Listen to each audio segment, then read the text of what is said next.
আপনারা জানেন আমরা বিগত 1 বছর আগে আমরা 6 জনে মিলিয়ে এই ক্যাফে গল্প করে শুরু করছিলাম, যাত্রা শুরু করছিলাম। আর এই যাত্রাটা আমরা করছিলাম মঙ্গলবাজার লতিফিয়া শফি চৌধুরী মহিলা কলেজের সামনে থেকিয়া। আপনারা জানেন এখানেও আমরা প্রথম অবস্থায় 3 দিন, পরে 1 দিন, সর্বমোট 4 দিনের উপরে 5 নাম্বার দিন আমরা ব্যবসা করবার দেওয়া হয়েছে না। আমরা মহিলা কলেজের কথা মাথাত রাখিয়া অনেক ধরনের রুলস করছিলাম, নিয়ম করছিলাম। এমনকি একজন আফায় তান বাবা লগে লইয়া তান বাবারও আমরা 4টার আগে ইচ্ছিলা ঢুকবার দিস না, পুরুষ মানুষ এলাও করছে না। এরপরেও আমরা লগে যেই পরিমাণে জুলুম হয়েছে, যেই পরিমাণে অত্যাচার হয়েছে, এগুলো আমরা আসলে ভাষায় প্রকাশ করার মতো নয়। আমরা অনেক আশা ভরসা লইয়া আমরা যুবকসকল এখন একত্রিত হইয়া আজ থেকে 1 বছর আগে ক্যাফে গল্প করার আমরা যাত্রা শুরু করছিলাম। কিন্তু জানি না কোনো এক অদৃশ্য শক্তির কারণে আমরা কেউ হেল্প করছে না। আমরা ডিসি মহোদয়ের গেছি, আমরা ইয়নো মহোদয়ের গেছি, আমরা তানার ওসি সাহেবের গেছি, এলাকার গণ্যমান্য মুরব্বীগুলোর গেছি। সের কাছ থেকে কোনো ধরনের সাহায্য আমরা পাইছি না। আমরা অনেক সময় অনেক রাজনৈতিক নেতৃবৃন্দের কাছ থেকে খালি শুনি যে যুব সমাজটা আগুইয়া দেওয়া হইতো, আমরা বর্তমান সরকারেও কইরা সহযোগিতা করা হইতো, উদ্যুক্ত হইতা।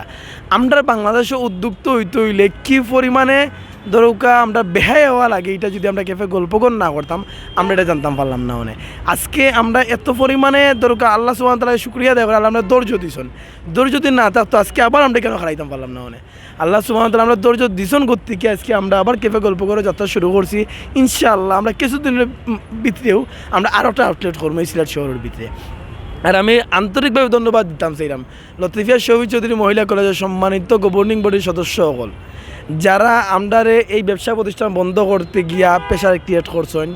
প্রিন্সিপাল তান ক্ষমতা দিছ না, দোয়া করে আল্লাহ তান ক্ষমতা আরও বাড়াইয়া দিতা। ভবিষ্যতে তান আরও যাতে যুব সমাজের স্বপ্ন ভাঙতে পারেন ও দু আল্লাহর কাছে করে।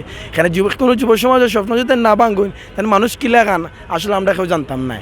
তান বিশ্বাস করুকা তাই আমরা গেছে পার্সেন্টেজ দাবি করছেন, এটাও আমরা গেছে মুখ খুলছি না।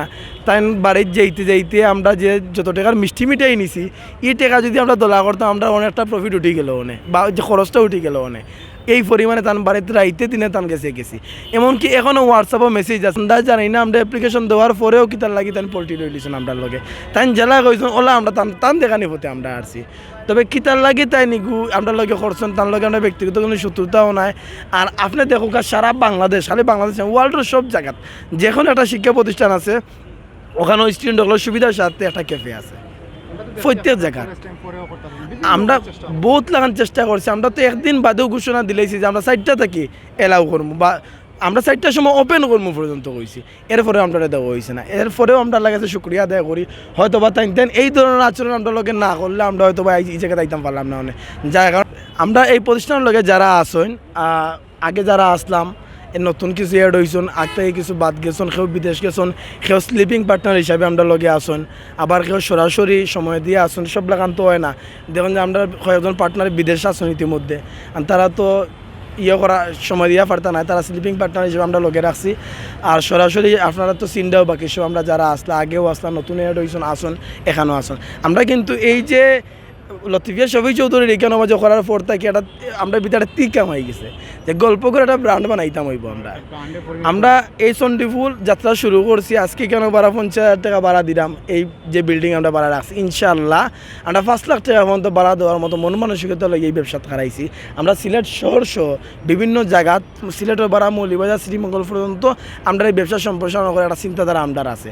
আর এই চিন্তাধারা আওয়ার পিছিয়ে মেন কারণটা হয়েছে গেল লতিফিয়া শফি চৌধুরী মহিলা কলেজের সম্মানিত গভর্নিং বডি যে দায়িত্বশীল সকল আছেন, তার কারণে আজকে আমরা এই জায়গায় দায়িত্ব পাচ্ছি। লাগে আবারও তারা ধন্যবাদ, কৃতজ্ঞতা এবং মুবারকবাদ জানাইলাম।